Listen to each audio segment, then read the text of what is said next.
नमस्कार, मैं हूं एपी लकी और आप देख रहे हैं आवाम की आवाज कैपिटल न्यूज। पलामू की मुख्य खबरों के साथ देखिए आज की एक में अनेक खबर। शुरुआत करते हैं भाषा विवाद से, जहां राजन सिन्हा फेम युवा जागृति केंद्र ने पलामू के अधिकार छीनने वाले मुद्दे को ज्वलंत बना दिया है। गांव-गांव, पंचायत आम जनमानस को जागरूक कर रही युवा जागृति केंद्र और इसकी छात्र इकाई YJKFS ने रविवार को मेदनगर में बैठक आहूत की, जिसमें बुद्धिजीवी वर्ग से लेकर छात्रों तक को आमंत्रित किया गया, जहां हिंदी भाषियों को हिंदी भाषा के लिए एकजुट होने का आह्वान किया। YJK अध्यक्ष राजन सिन्हा ने सार्वजनिक बैठक की महत्ता बताते हुए कहा कि हिंदी को राज्य की प्रतियोगिता परीक्षा में क्षेत्रीय भाषा में शामिल किए जाने तक संघर्ष जारी रहेगा। साथ ही हिंदी के अधिकार के लिए बड़े आंदोलन की आवश्यकता पर बल भी दिया।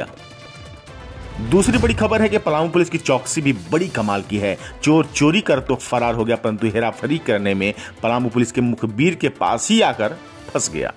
अब इसे पुलिस कप्तान चंदन सिन्हा की स्पष्ट नीति कहे या ईमानदार नीयत, जिन्हें सफलता तो मिलनी ही है। हमारा भी नजरिया निष्पक्ष है। जब पांकी के डंडार कला मजदूर इंटर कॉलेज में 15 मार्च को चोरों ने कंप्यूटर लैब के सारे सामान लेकर रफू चक्कर हो गए थे, लेकिन कब तक पुलिस के हाथों बच पाते। व्हाट्सएप पर लगे बेचने और उनकी बदकिस्मती देखिए। मजदूरी कार पेट पालने वाले चोरी का सामान रांची में रखे किराए के मकान में भरे थे। पुलिस की मुखबिर से संपर्क किया तो गिरफ्तार हो गए, लेकिन वो बच गया। जो चोरी की घटना को अंजाम दिया है वो पंजाब भागे या हिमाचल, पलामू का केंद्रीय कारागार उसका इंतजार कर रहा है। जो +2 कॉलेज है उससे 15 मार्च की रात्रि में चोरी हुई थी।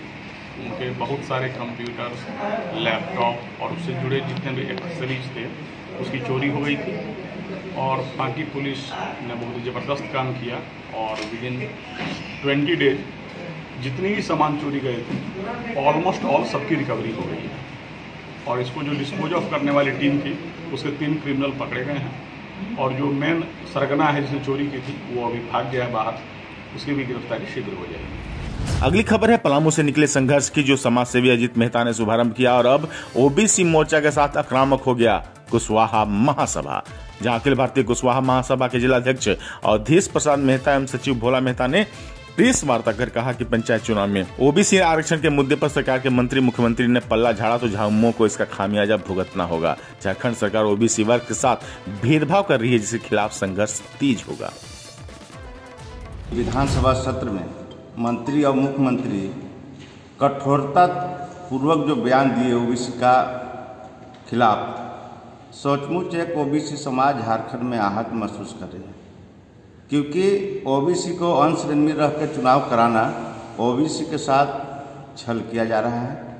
हम माननीय मंत्री से मांग करते हैं कि OBC के आरक्षण देकर ही चुनाव कराएं, और चुनाव में आरक्षण नहीं मिलती है तो हम लोग OBC समाज गठबंधन सरकार है समझेंगे कि OBC विरोधी सरकार है, और सभी विधायक और मंत्री से हम सत्ता हो या विपक्ष सबसे हम आग्रह करेंगे अपना इस्तीफा दे और सड़क पर आंदोलन करें। जब तक OBC का आरक्षण न मिले तब तक आंदोलन जारी रहना चाहिए, या फिर नहीं जगती है विधायक और मंत्री तो हम लोग उनके खिलाफ भी OBC मोर्चा पूरा झारखंड में पोल खोलेंगे।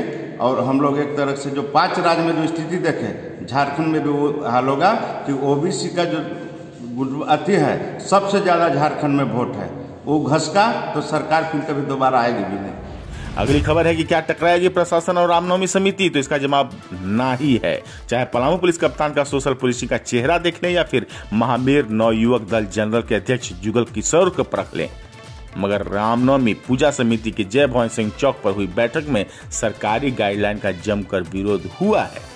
वो भी ये कहकर कि धार्मिक कार्यक्रम के लिए कोरोना और चुनाव के लिए हंसो ना। इधर शहर थाना में शांति समिति की बैठक में डीजे बजाने, भीड़ लगाने पर लगाम लगाने की चर्चा तो रही। अब देखना है कि 2 साल बाद रामनवमी का इस साल का उत्साह पलामू में भव्यता का कौन सा रंग दिखलाएगी।